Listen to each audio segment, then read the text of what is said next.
Hi Duncan, super session. Great to meet up with you again as well. It's been quite a while since your last visit to the studio.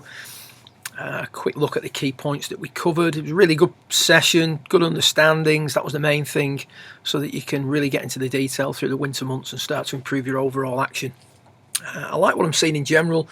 We work predominantly on improving the backswing, and that's starting to come on. We do have this sort of continued issue of a lot of flex being maintained, particularly in this left knee, overflexing of the right knee, and in turn this is causing the head to translate back during the backswing, and the rate of closure on the club face, or the rate of overtaking on the club, can be quite high. So I'm just going to put a line on there. You can see that that line is just below the level of your belt.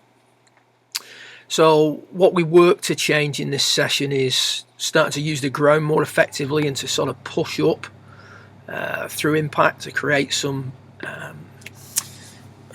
move that's going to shallow out the angle of attack, prevent the swing getting shifted too far to the right, and help calm the rate at which the club passes the hand. And this is evident in your long game when you're not playing so well, and more importantly for me, your wedge game. When you keep the angle in the left leg, overflex the right knee, get the club passing the hands too quickly, your wedge game really suffers. So this is going to help your shorter stuff as well as your long game. So this is you at the end of the session hitting some real shots. So these are not rehearsed swings, etc. These are just proper shots, full speed, and we can start to see that there's certainly a change in the amount of flex being created and maintaining that right knee, right leg. The left leg is starting to extend. Interestingly, as the swing progresses, a lot of the extension comes out later, so we need to do the same move, we just need to get it in there a little bit more. And just take that one back. What I really like about these two swings is that because the lower body is now working differently, we can see that the position at which the shaft gets parallel to the ground in the through swing is starting to change. So we're going from a situation where the shaft reaches parallel on, and at your worst slightly below the level of the belt, whereas now we're in a position where the shaft is reaching parallel to the ground above the level of the belt, and that's a consequence of the lower body extending more, allowing the hips to turn more efficiently through the hip, or the hips and the body, and therefore resulting in a slightly lower overtaking rate, which is, as we discussed before, beneficial to your long and your short game. We also see a certain reduction in the amount that the head translates back. The view on the right is by no means the finished product, but we are moving in the right direction, and we achieve that by working on a relatively straightforward drill. The drill was an isolation drill where we started to break down the through swing movement, and what we were looking to do was look at what key aspects are involved in creating the look that we desire at P8. So when the shaft's parallel with the ground, position 8 in the golf swing, what do we want to have happening? What we said was that we need to get the extension in there. So what we're looking for is that the hips have tucked under. When you view that from down the line, it looks like this. So there's the tucked under look. You see the spine stretched off, the hips tucking under, the flex going out of the lower body, the hips coming out the forward tilt, etc, etc. So we're looking at it from down the line, we can see it clearly. When we're looking at it from face on, not as easy to spot, but the more you did the drill, the more clear your understanding became of the key aspects. So what we're saying is P8, P9, going towards the completion of the swing, we want to have the hips extending, or the pelvis extending, coming out of its forward bend. So you imagine the belt buckle here is pointing down to the ground.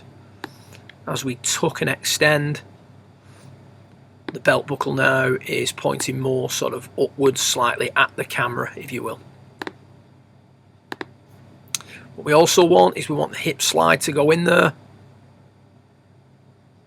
and then we want to rotate so that the chest faces the target.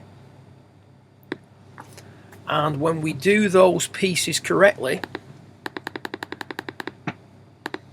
looking at it there now with the right arm parallel with the ground when we're doing the drill, we can see that there's a substantial change in the straightening of the legs, the raising of the pelvis, the raising of the belt, the stretching off of the spine and the neck. One thing to be careful of when you start to sort of go through the exercise, you're going to tuck the hips under, and you can see that the tucking under of the hips is quite a big move, and the hip slide is quite a small move really by comparison, as is the rotation. Our goal is to improve the linear look. The linear look is created by hip slide, hip rotation, and hip extension or pelvic extension. So it's not just a one trick thing where you've just got to slide the hips. To have the hips continuously moving towards the target post impact, that is predominantly the extension. It's the tucking under of the hips, of the pelvis, not just the sliding of the hips. So each aspect, rotation, slide, extension, has a role to play in improving the overall linear movement of the downswing, and particularly the through swing, which in turn will help to shallow out the angle of attack and reduce the overtaking rate and rate of closure on the golf club.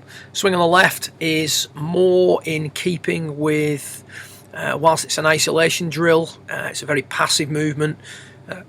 We're not doing it, if you will, at speed, but we are starting to understand what we need to do to achieve the finish or the look that we desire. And you can see the big difference is the amount that Charlie's sort of inclined to the ground as you were going through the drill. The right shoulder tended to sort of pop upwards a little bit, and what we said was that when you're looking at the golf ball, look at it with your eyes angled over, your right shoulder a little bit lower, etc, etc, and you're going to start to look similar to what we see with Charlie on the right hand side.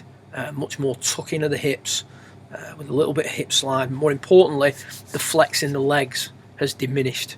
Good luck with it. If you've got any questions, feel free to drop me a line, and I'll look forward to working with you again in the next few weeks. Well done.